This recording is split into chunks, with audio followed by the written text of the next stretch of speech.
كنتم خير أمة أخرجت للناس تأمرون بالمعروف وتنهون عن المنكر وتؤمنون بالله.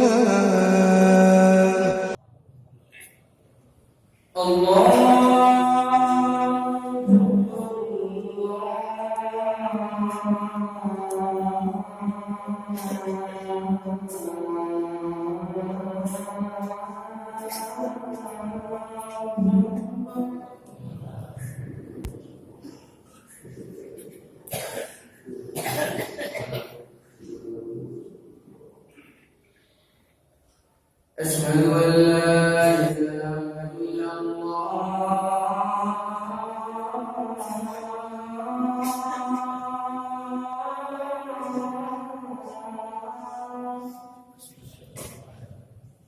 أشهد أن لا إله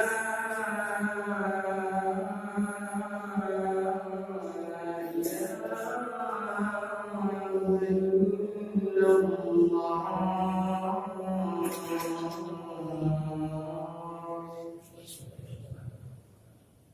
أشهد أن محمدا رسول الله.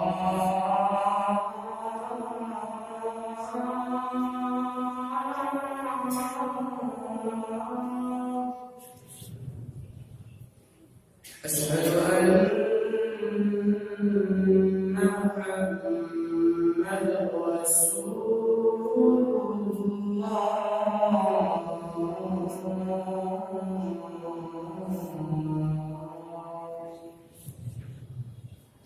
حي على الصلاة.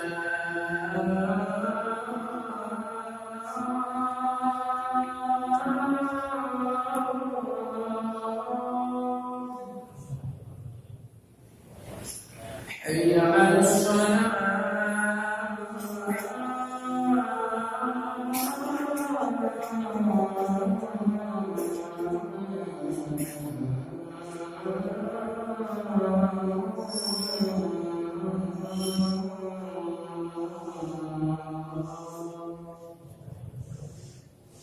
حي على الفلاح.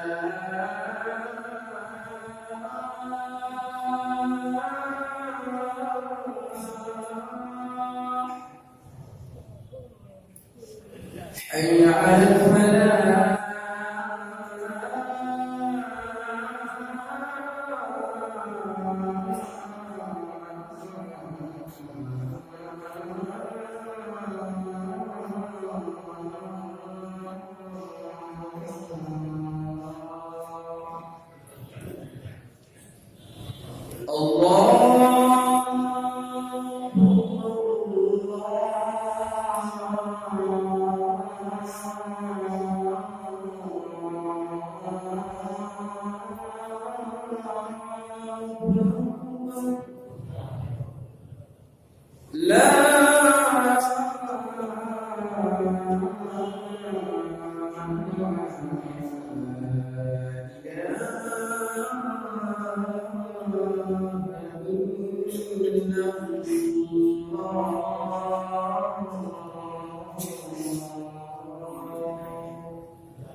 إن الحمد لله نحمده ونستعينه ونستغفره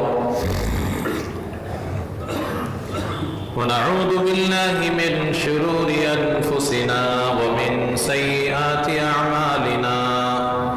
من يهده الله فلا مضل له ومن يضلل فلا هادي له.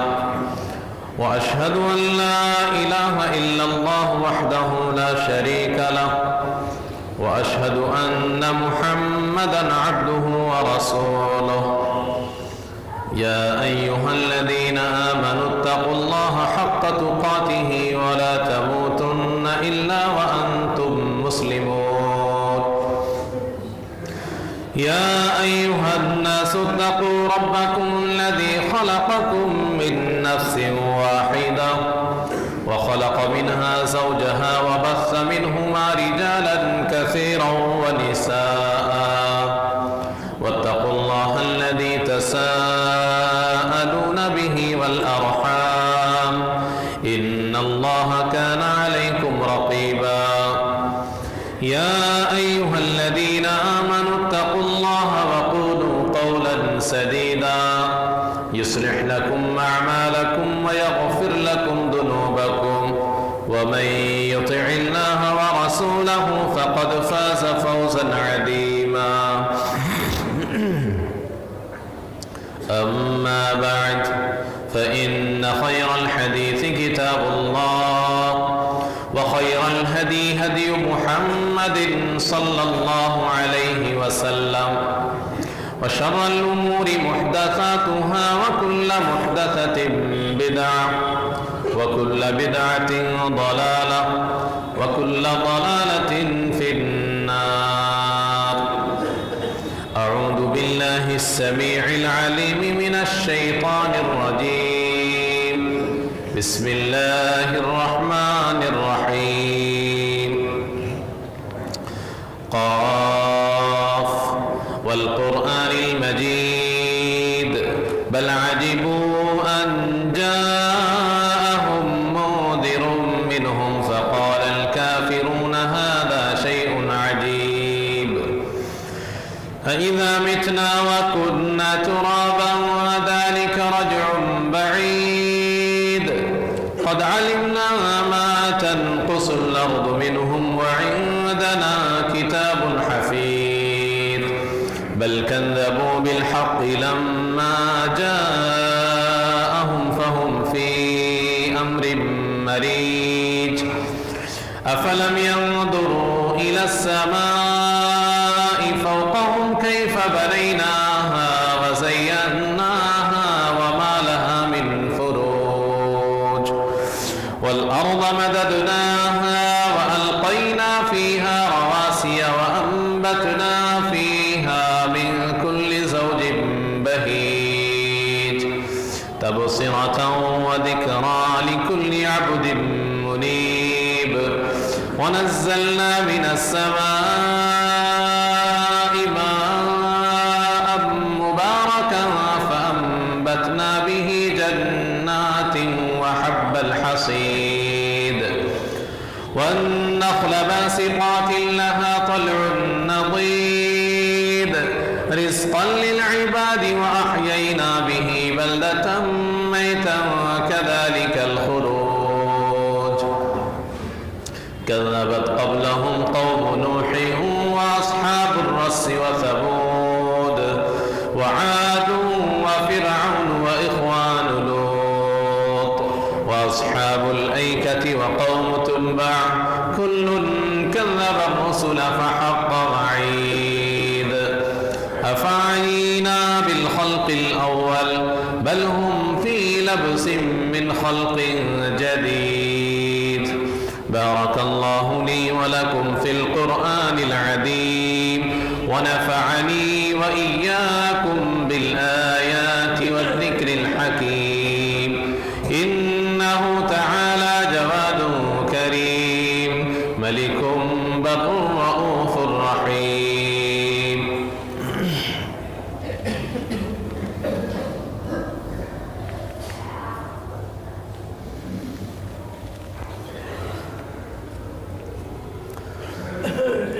إن الحمد لله نحمده ونستعينه ونستغفره ونعوذ بالله من شرور أنفسنا ومن سيئات أعمالنا من يهده الله فلا مضل له ومن يضلل فلا هادي له وأشهد أن لا إله إلا الله وحده لا شريك له وأشهد أن محمدا عبده ورسوله أما بعد فأعوذ بالله من الشيطان الرجيم بسم الله الرحمن الرحيم وما محمد إلا رسول قد خلت من قبله الرسل أفإن مات أو قتل انقلبتم على أعقابكم ومن ينقلب على عقبيه فلن يضر الله شيئا وسيجزي الله الشاكرين. معزز حاضرین، ہر قسم کی حمد و ثنا، تعریف و توصیف، کبریائی و بڑائی اور عبادت و بندگی لائق اور مناسب ہے اللہ رب العالمین کے لیے، جو خالق کائنات ہے، مالک ارض و سما ہے اور رب العالمین ہے۔ درود و سلام نازل ہو تمام نبیوں اور رسولوں پر، خاص طور پر نبی آخر الزمان جناب محمد صلی اللہ علیہ وسلم پر بیش بہا درود و سلام نازل ہو۔ اللہم صلی علیہ وبارک وسلم۔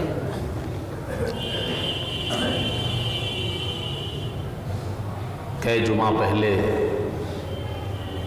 میں نے آپ کے درمیان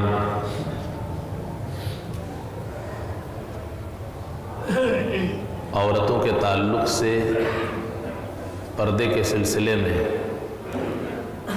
گفتگو چھیڑی تھی۔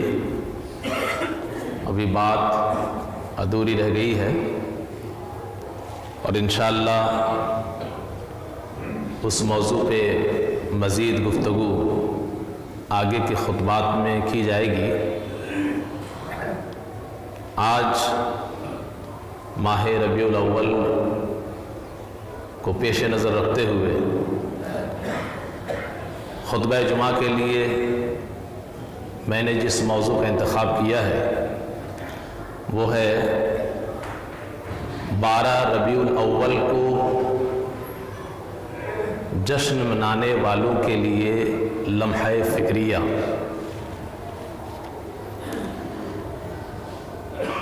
پیارے نبی جناب محمد صلی اللہ علیہ وسلم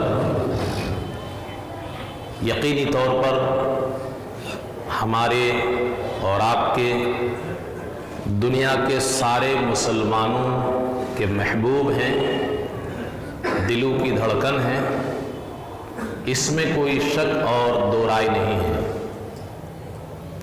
اور شریعت کا مطلوب اور مقصود بھی یہی ہے کہ جناب محمد صلی اللہ علیہ وسلم سے مسلمانوں کو بے پناہ محبت ہو۔ شریعت کا یہ تقاضا بھی ہے۔ پیارے نبی جناب محمد صلی اللہ علیہ وسلم نے اس کی وضاحت فرماتے ہوئے کہا، لا یؤمن احدکم حتی اکون احب الیہ من والدہ وولدہ والناس اجمعین۔ تم میں سے کوئی شخص مومن نہیں، یا تو پورے طور پر وہ ایمان سے باہر، یا اس کا ایمان ادھورا ہے، جب تک کہ میں اس کے نگاہ میں، اس کے دل میں دنیا کی تمام چیزوں سے زیادہ محبوب نہ ہو جاؤں۔ اگر مسلمان کے دل کی یہ کیفیت نہیں تو پھر اس کا ایمان یا تو ہے ہی نہیں یا ادھورا ہے، ناقص ہے، پورا نہیں۔ حتی اکون احب الیہ، یہاں تک کہ میں اس کی نگاہ میں محبوب ہو جاؤں سب سے زیادہ، یہاں تک کہ من والدہ، باپ سے بھی زیادہ، وولدہ، اور اولاد سے بھی زیادہ، والناس اجمعین، دنیا کے تمام لوگوں سے زیادہ محبوب ہو جاؤں۔ تو شریعت کا تقاضا بھی ہے کہ جناب محمد صلی اللہ علیہ وسلم ہماری اور آپ کی نگاہ میں محبوب ہوں، ہمارے اور آپ کے دلوں کی دھڑکن ہوں۔ لیکن جس شریعت کو یہ مقصود اور مطلوب ہے، اسی شریعت نے خوشی کے، غمی کے، محبت کے آداب بھی سکھلائے۔ ایسا نہیں ہے کہ آپ اپنی خوشی کا اظہار منمانی طریقے سے کریں، آپ اپنی غمی کا اظہار منمانے طریقے سے کریں، آپ اپنی محبت کا اظہار منمانی طریقے سے کریں. نہیں، جس شریعت کو محبت رسول صلی اللہ علیہ وسلم مقصود ہے، اسی شریعت نے محبت اور خوشی کے آداب اور دائرے بھی بدلائے. اور جو شخص شریعت کے دائرے اور طریقے کے اندر خوشی کا اظہار کرے، محبت کا اظہار کرے، غم کا اظہار کرے، وہی شخص دراصل پکا، سچا اور اچھا مسلمان ہے. اور جو شخص طریقہ الگ سے بنا لے، دائرے کو فلانگ لے، اپنے من پسند طریقے سے محبت و خوشی اور غم کا اظہار کرے، وہ یقینی طور پر اللہ رب العالمین کی نگاہ میں ناپسندیدہ شخص ہے اور سزا کے لائق شخص ہے. پیارے رسول جناب محمد صلی اللہ علیہ وسلم کی ولادت باسعادت ہوئی، لیکن جب ایک بچہ پیدا ہوتا ہے، اب آج کے وقت میں تو کیلنڈر اور تاریخ کا رواج بہت زیادہ عام ہے، ڈائری کا چلن ہے، لکھنا پڑھنا بڑا عام ہے، اور لوگ اپنی اولاد کی تاریخ پیدائش ساری چیزیں لکھتے ہیں، یہاں تک کہ ہاسپٹل میں برتھ سرٹیفکیٹ بھی بنتا ہے. ایرے گیرے نت خیرے، کوئی بھی پیدا ہوتا ہے تو وہ محفوظ ہے.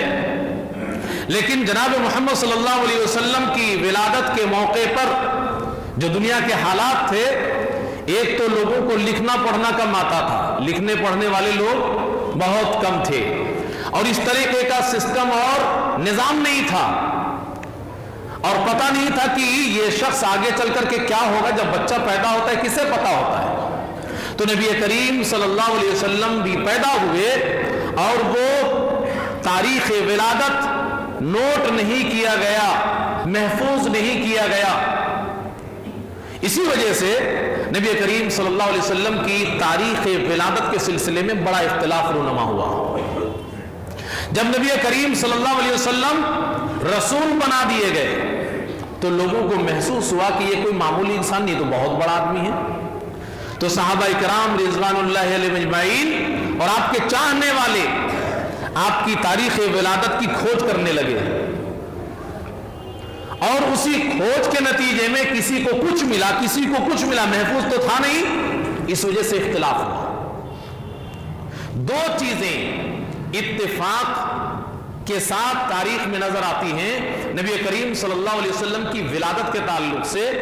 ایک چیز تو یہ کہ کس سال پیدا ہوئے تھے، چونکہ اس سال ایک عظیم حادثہ رونما ہوا تھا، اور عرب کے لوگ اسی طریقے سے تاریخ کو یاد رکھا کرتے تھے.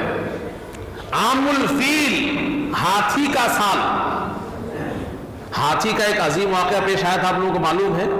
کعبہ پہ چڑھائی کرنے کے لیے ابرہا ہاتھی لے کر کے چل پڑا تھا، اور قرآن میں اس کا ذکر بھی ہوا. الم تر کیف فعل ربک باصحاب الفیل. تو ہاتھی کے سال میں پیدا ہوئے تھے. ایک عظیم حادثہ کی وجہ سے نبی کریم صلی اللہ علیہ وسلم کس سال پیدا ہوئے یہ محفوظ ہوا. اور تاریخ سال کے اعتبار سے چونکہ ہجری کیلنڈر کا وجود نہیں تھا، تو عیسوی کیلنڈر کے اعتبار سے 571 عیسوی کیلنڈر کے اعتبار سے کون سا سال تھا؟ 571. تو اس میں مورخین کا اتفاق نظر آتا ہے. دوسری چیز، کس دن پیدا ہوئے نبی کریم صلی اللہ علیہ وسلم؟ 7 دن ہیں ہفتے میں، کس دن پیدا ہوئے وہ دن محفوظ ہے اس اعتبار سے کہ خود نبی کریم صلی اللہ علیہ وسلم نے اپنی زبان سے اس کو بیان فرمایا، اور نبی کی زبان سے جو چیز نکلے وہ سچی ہے. در حقیقت اللہ نے آپ کو وحی کی اور آپ نے اسی کو بیان فرمایا کہ سوموار کے دن میں پیدا ہوا، اور سوموار کے دن ہی مجھ پہ قرآن نازل کیا گیا، اور سوموار کے دن ہی اتفاق ہے کہ نبی کریم صلی اللہ علیہ وسلم کی وفات بھی ہوئی. تو نبی نے فرمایا کہ میری پیدائش کا دن کلیئر ہے، سوموار کا دن، اور سوموار کے دن کے روزے کی فضیلت کی وجہ بھی یہی ہے. اب ان دونوں چیز کو چھوڑ کر باقی اور دو چیز کس مہینے میں پیدا ہوئے، کس تاریخ میں پیدا ہوئے، اس میں اختلاف ہو گیا علماء کرام کا، مورخین کا۔ حتمی طور پر کچھ کہنا مشکل ہے، فیصلے کے طور پر حتمی طور پر بالیقین کہنا کہ فلاں مہینے میں پیدا ہوئے مشکل ہے، چونکہ لوگوں نے بعد میں اس کو کھنگال کر کے نکالا، کوشش کر کے، اور اس کو سیٹ کرنے کی کوشش کی گئی، اور چونکہ شریعت اسلامیہ میں اس کی کوئی اہمیت نہیں ہے کہ کون کس دن پیدا ہو رہا ہے۔ اگر مذہب اسلام میں اس کی حیثیت ہوتی تو ٹھیک ہے، دنیا نے تاریخ نوٹ نہیں کیا، دنیا نے سال نوٹ نہیں فرمایا، دنیا کو دن کا پتہ نہیں تھا، لیکن کائنات کے بنانے والے کو تو پتا تھا، اللہ کو تو پتا تھا، پتا ہے۔ وحی کے ذریعے سے اللہ رب العالمین جناب محمد صلی اللہ علیہ وسلم کو، اصحاب رسول کو، اور قیامت تک کے سارے مسلمانوں تک اس چیز کی وضاحت فرما دیتے، کوئی پریشانی نہیں تھی۔ تمام چیزوں کے سلسلے میں وحی نازل ہوئی ہے۔ تو جب اسلام کا ایک اہم مسئلہ ہے ولادت رسول صلی اللہ علیہ وسلم، اس کے بارے میں بھی قرآن کی ایک لائن کی آیت اتر جاتی، کلیئر کر دیتا اللہ کہ فلاں سال میں، فلاں مہینے میں، فلاں تاریخ کو، فلاں دن محمد صلی اللہ علیہ وسلم پیدا ہوئے۔ تم لوگوں کو معلوم نہیں ہے، لیکن اللہ کو معلوم، اللہ نے بیان فرمایا۔ لیکن اسلام کی نگاہ میں اس کی حیثیت نہیں ہے، اور اسلام کو اس سے کوئی لینا دینا نہیں ہے کہ کون کس دن پیدا ہو رہا ہے، یہاں تک کہ کائنات کے امام جناب محمد صلی اللہ علیہ وسلم کی ولادت کی تاریخ بھی اسلام کی نگاہ میں اہمیت کے حامل نہیں ہے۔ یہ خلاصہ کلام۔ اختلاف ہو گیا، رمضان کے مہینے میں پیدا ہوئے کہ ربیع الاول کے مہینے میں پیدا ہوئے کہ کس مہینے میں پیدا ہوئے۔ پھر تاریخ میں اختلاف ہو رہا ہے، ربیع الاول کے سلسلے میں زیادہ تر اقوال ہیں، اس لیے جمہور علماء ربیع الاول ہی کو ترجیح دیتے ہیں۔ ربیع الاول کی پہلی تاریخ کو پیدا ہوئے، ربیع الاول کی دوسری تاریخ کو پیدا ہوئے، کہ ربیع الاول کی 8ویں تاریخ کو پیدا ہوئے، کہ ربیع الاول کی 10ویں تاریخ کو پیدا ہوئے، کہ ربیع الاول کی 12ویں تاریخ کو پیدا ہوئے۔ بڑا اختلاف ہے۔ امام ابن کثیر رحمۃ اللہ علیہ نے اس سلسلے میں ایک کتاب لکھی ہے السیرۃ النبویہ، اور وقت کے محدث کبیر علامہ ناصر الدین البانی رحمہ اللہ نے اس کی تخریج اور تحقیق کی، اور اس سلسلے میں جتنی بھی روایتیں آئی ہیں نبی کریم صلی اللہ علیہ وسلم کی تاریخ ولادت کے سلسلے میں، علامہ ناصر الدین البانی رحمۃ اللہ علیہ فرماتے ہیں کہ کوئی بھی روایت عیب سے خالی نہیں ہے، صحت کے درجے کو پہنچنے والی کوئی بھی روایت نہیں ہے۔ جو سب سے مضبوط روایت ہے ان تمام روایتوں میں وہ 8 تاریخ والی ہے، 8 ربیع الاول تاریخ ولادت والی جو روایت ہے تمام روایتوں میں سب سے مضبوط ہیں، باقی ساری روایات عیب دار ہیں۔ اور فلکیات کا ماہر محمود پاشا نے پوری تحقیق کر کے نچوڑ نکال کر کے کہا کہ ہاتھی والے سال 571 ہجری میں عیسوی میں نبی کریم صلی اللہ علیہ وسلم نے سوموار کا دن کلیئر کیا ہے، ربیع الاول کے مہینے میں سوموار کا دن جو پڑتا ہے وہ 9 ربیع الاول کو پڑتا ہے، جو 1 تاریخ سے لے کر کے 12 تاریخ کے بیچ میں، اور جمہور علماء کا ماننا ہے کہ 8 سے 12 کے بیچ میں زیادہ امکان ہے۔ اسی لیے محمود بادشاہ نے تحقیق کر کر کے یہ کہا کہ ہاتھی والے سال ربیع الاول کے مہینے میں جو زیادہ امکانی طور پر تاریخ مقرر کی جا سکتی ہے حدیث رسول کو پیش نظر رکھتے ہوئے سوموار کا دن، تو 9 ربیع الاول سوموار کا دن پڑتا ہے۔ اس لیے بہت سارے مورخین نے نبی کریم صلی اللہ علیہ وسلم کی تاریخ ولادت اس تحقیق کی روشنی میں 9 ربیع الاول کو قرار دیا۔ مولانا صفی الرحمن مبارک پورے رحمہ اللہ نے بھی ایک عظیم کتاب لکھی ہے الرحیق المختوم کے نام سے، انہوں نے بھی 9 ربیع الاول کو ترجیح دی۔ خلاصہ کلام یہ ہے کہ نبی کریم صلی اللہ علیہ وسلم کی تاریخ ولادت محفوظ نہیں ہے اور شریعت اسلامیہ کو نہ تو یہ مقصود ہے نہ اسے کوئی لینا دینا ہے. لیکن اس کے مقابلے میں نبی کریم صلی اللہ علیہ وسلم کی تاریخ وفات محفوظ ہے، اس لیے کہ جب نبی کریم صلی اللہ علیہ وسلم اس دنیا سے جا رہے تھے تو اس وقت ایک عظیم انسان بن چکے تھے. دنیا کو معلوم تھی کہ یہ کون شخص دنیا چھوڑ کے جا رہا ہے، اسی وجہ سے اس میں اختلاف نہیں ہوا. سب لوگوں کو یاد ہے کس دن، کس مہینے میں، کس تاریخ کو جناب محمد صلی اللہ علیہ وسلم کی روح پرواز کر رہی ہے. 12 ربیع الاول کی تاریخ یہ جناب محمد صلی اللہ علیہ وسلم کی وفات کی تاریخ متفق ہے. اب آئیے خوشی اور غمی، ابھی دونوں چیزوں کے اوپر ہماری بات چل رہی ہے اور اسی سے ہمارا موضوع مکمل ہوگا. خوش ہونا اور غم زدہ ہونا یہ انسان کی طبیعت کی فطرت میں شامل ہے.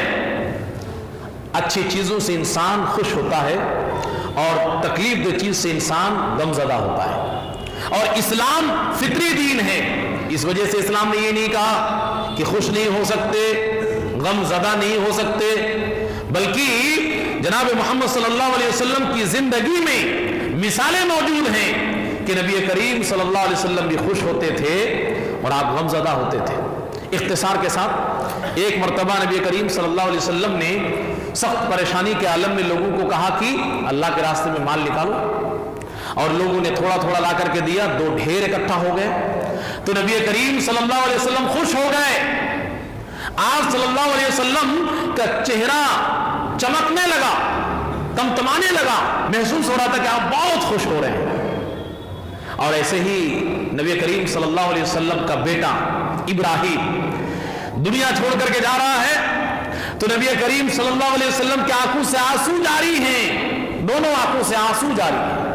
صحابی رسول کہتے ہیں اللہ کے رسول صلی اللہ علیہ وسلم آپ رو رہے ہیں، آپ بھی روتے ہیں؟ تو اللہ کے رسول صلی اللہ علیہ وسلم نے کیا فرمایا کہ ہاں یہ تو فطری تقاضا ہے، رونا، آنسو کا جاری ہونا، دل کا غم زدہ ہونا. آپ نے اظہار بھی فرمایا اور کہا کہ ہاں ابراہیم کی جدائی سے میں غم زدہ ہوں، لیکن اللہ کی ناراضگی کا کوئی کام نہیں کرتا، وہی کروں گا جس سے اللہ خوش ہوگا.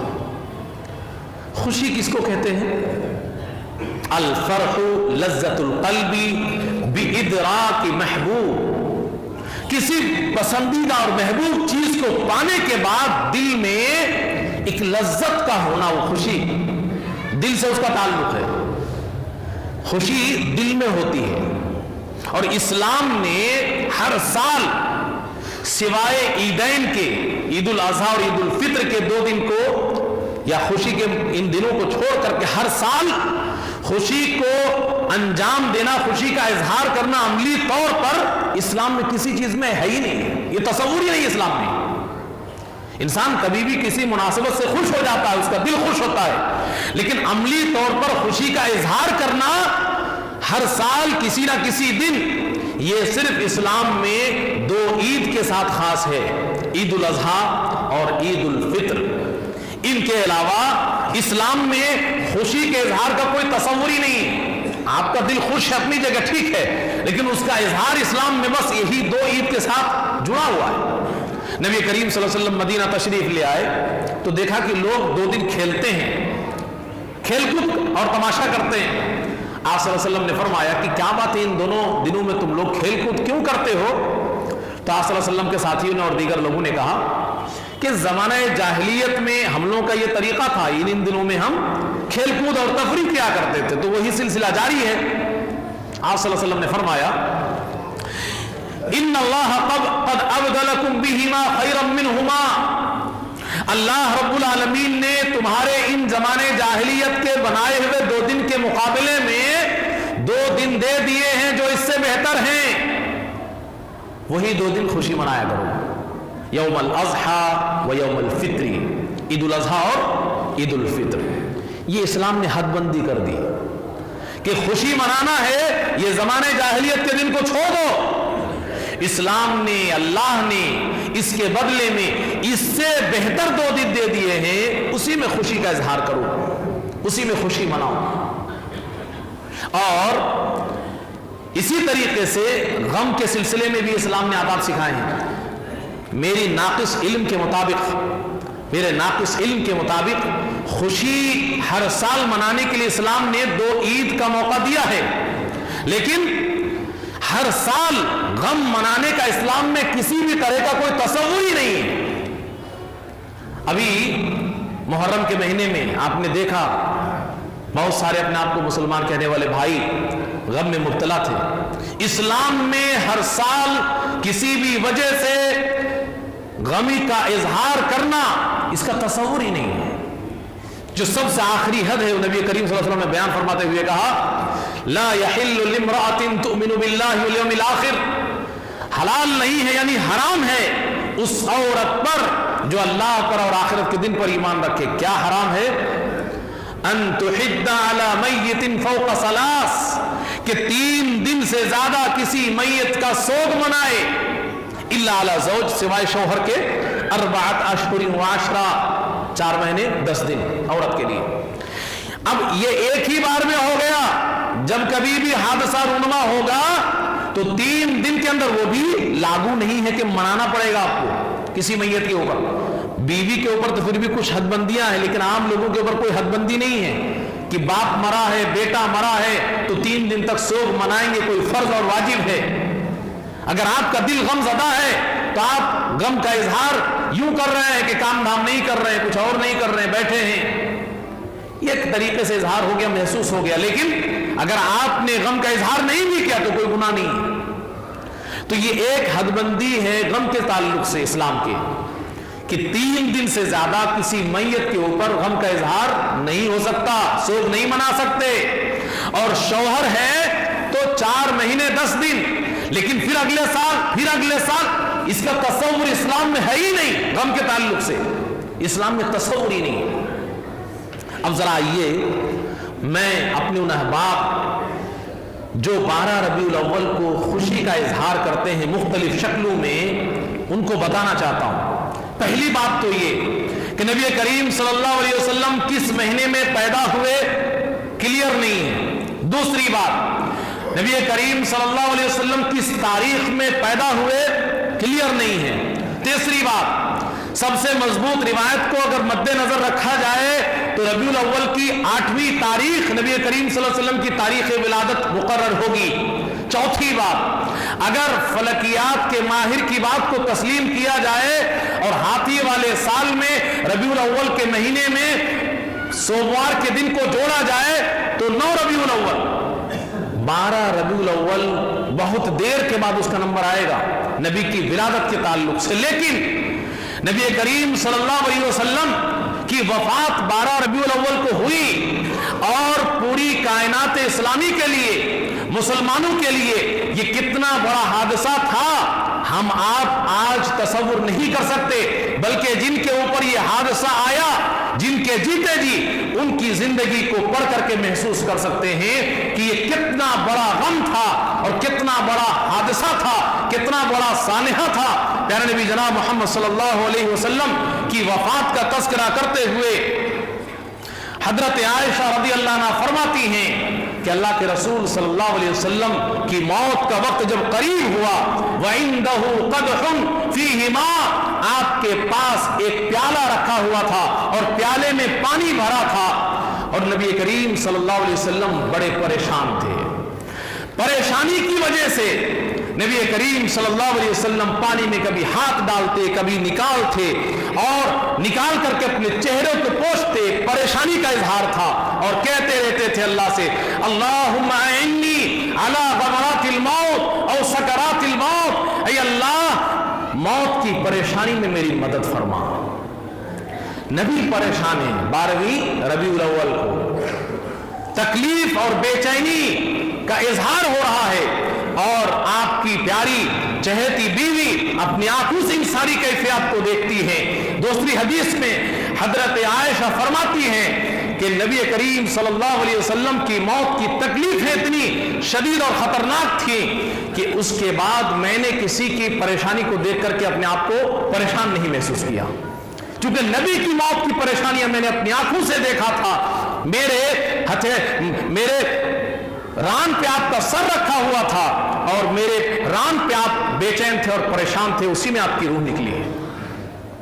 حضرت فاطمہ رضی اللہ عنہا، پیاری بیٹی، لخت جگر، نبی کے چاہنے والی، باپ کی پریشانی کو دیکھ نہیں پا رہی ہیں اور انت میں الفاظ سے اظہار کر رہی ہیں، واہ کربا ابا، ہائے میرے ابا کی پریشانی۔ نبی کریم صلی اللہ علیہ وسلم کہتے ہیں کہ فاطمہ پریشان مت ہو، اب آج کے بعد تیرا باپ کبھی پریشان نہیں ہوگا۔ نبی کی موت ہو گئی۔ حضرت عمر جیسا جلالی صحابی، ان کے بھی ہوش گم ہو گئے۔ حضرت عمر جیسا جلالی صحابی، ان کے بھی ہوش اڑ گئے اور ہوش و حواس کھو کر کے کیا کہتے ہیں، جو کہے گا کہ محمد صلی اللہ علیہ وسلم مرے ہیں، میں اس کی سر کو اس کے بدن سے جدا کر کے رکھ دوں گا، میرا نبی مرا نہیں ہے، کہیں گیا ہے پھر آئے گا۔ حضرت ابوبکر صدیق رضی اللہ عنہ نے کہا کہ عمر بیٹھ جا، کیا باتیں کرتا ہے۔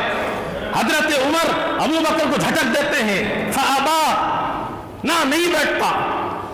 حضرت عثمان غنی رضی اللہ عنہ اتنا پریشان ہے نبی کی موت کی وجہ سے کہ حضرت عمر بغل سے گزر رہے ہیں اور سلام کرتے ہیں، ہوش میں نہیں ہے، کس دنیا میں غم ہے، سلام کا جواب نہیں دیتے۔ عمر ابوبکر سے جا کے شکایت کرتے ہیں کہ بتاؤ عثمان کو کیا ہو گیا، میرے سلام کا جواب نہیں دے رہا ہے۔ دونوں آتے ہیں اور کہتے ہیں کہ کیا بات ہے، آپ نے سلام کا جواب کیوں نہیں دیا؟ عثمان کہتے ہیں کہ مجھے انہوں نے سلام ہی نہیں کیا، پتہ ہی نہیں چلا، سلام ہی نہیں کیا انہوں نے۔ ابوبکر کہتے ہیں کہ نہیں، سلام کیا، لیکن در حقیقت اتنا بڑا واقعہ پیش آیا ہے کہ تمہیں پتہ نہیں چلا۔ یہ کیفیتیں اور یہ ساری حالتیں صحابہ کرام رضوان اللہ علیہم اجمعین کے اوپر اس دن پیش آئی اور ان کی یہ کیفیات تھی۔ 12 ربیع الاول، میں اپنے ان احباب کو بڑی محبت سے کہنا چاہتا ہوں کہ نبی اس دن پیدا ہوئے کہ نہیں میں تو پکا نہیں ہے، لیکن نبی اس دن مرے ہیں اور بہت بے چینی کے عالم میں تھے۔ اسلام میں نہیں ہے یہ کہ اس دن غم منایا جائے، لیکن آپ ہی کی سمجھ کے حساب سے اگر نبی سے اتنی محبت ہے کہ خوشی کا اظہار کرنا چاہتے ہو تو کیا نبی سے محبت کا تقاضا یہ نہیں ہے کہ غم رہو، خاموش رہو؟ کیا نبی اس دن اتنا پریشان ہوئے اور آپ اگر اس کو سمجھتے کہ ہر سال یہ پریشانی کا یا خوشی کا دن ہے تو کیا آپ خوشی منا رہے ہیں یا خوش ہیں اور نبی اس دن پریشان ہے، صحابہ اس دن پریشان ہے؟ یہ دو باتیں کیسے یکجا ہو رہی ہیں؟ خوشی تو انسان آسانی سے کاٹ لیتا ہے، گزار لیتا ہے، غم اسے یاد رہتا ہے۔ خوشی کے پل یاد نہیں رہتے، غم کے پل اصل یاد رہتے ہیں۔ اور اگر آپ اپنی سمجھ کے حساب سے سمجھتے ہیں کہ ہمیں یہ دن یاد رکھنا چاہیے تو یہ اسلام کے حساب سے میں نہیں بول رہا، آپ کی سمجھ کے حساب سے بول رہا ہوں کہ بجائے خوشی منانے کے آپ کو غم زدہ رہنا چاہیے آج کے دن۔ نہ تو جھنڈے بلند کرنا چاہیے، نہ تو چراغاں کرنا چاہیے، نہ تو روشنی کرنا چاہیے، نہ تو اچھل کود اور تفریح کرنی چاہیے، نہ تو مٹھائیاں اور اچھے اچھے قسم کے پکوان پکانے چاہیے اور کھانے چاہیے، نہ تو اچھے لباس پہننے چاہیے۔ ہمارا اور آپ کا چہیتا محبوب اس دن پریشان ہے، تڑپ رہا ہے، اور صحابہ کرام پریشان ہیں، ان کے ہوش و حواس گم ہو گئے ہیں اور ہم خوشیاں منا رہے ہیں۔ لیکن اسلام میں نہ تو خوشی کا تصور ہے اس طریقے سے اور نہ غم کا تصور ہے، لہٰذا ہم اسلام کے دائرے میں رہتے ہوئے اپنی زندگی کو گزاریں، نہ خصوصی طور پر خوشی کا اظہار کریں اور منائیں اس کو، اور نہ ہی کسی طریقے سے غم کا ماحول بنائیں۔ اسلام نے ہمیں یہ کہا ہی نہیں۔ اسلام نے جس زمانے کو سب سے بہترین زمانہ قرار دیا ان زمانوں میں اس کا کوئی وجود نہیں مل رہا ہے۔ نبی فرماتے ہیں خیر الناس قرنی، سب سے بہترین میرا زمانہ، ثم الذین یلونہم، پھر ان لوگوں کا زمانہ جو میرے بعد کے ہیں یعنی صحابہ کا زمانہ، پھر ان لوگوں کا زمانہ جو اس کے بعد ہیں یعنی تابعین کا زمانہ۔ ایک اور حدیث میں ہے کہ پوچھا گیا ای الناس خیر، اے نبی صلی اللہ علیہ وسلم سب سے بہترین لوگ کون ہیں؟ آپ صلی اللہ علیہ وسلم نے کیا فرمایا؟ انا والذین معی، میں سب سے بہترین اور وہ لوگ جو میرے ساتھ ہیں یعنی صحابہ سب سے بہترین ہیں۔ ثم الذین علی الاثر، پھر وہ لوگ جو ان کے نقش قدم پہ چلیں، ثم الذین علی الاثر، پھر وہ لوگ جو ان کے نقش قدم پہ چلیں، تو یہ بہترین لوگ گزر گئے، پوری تاریخ آج بھی موجود ہے، کھنگال کر کے نکال کے دکھاؤ کہ 12 ربیع الاول کو کس صحابی نے، کس تابعی نے، کس تبع تابعی نے خوشی کا اور جشن کا اظہار کیا ہے نبی کریم صلی اللہ علیہ وسلم کی ولادت کو مد نظر رکھتے ہوئے۔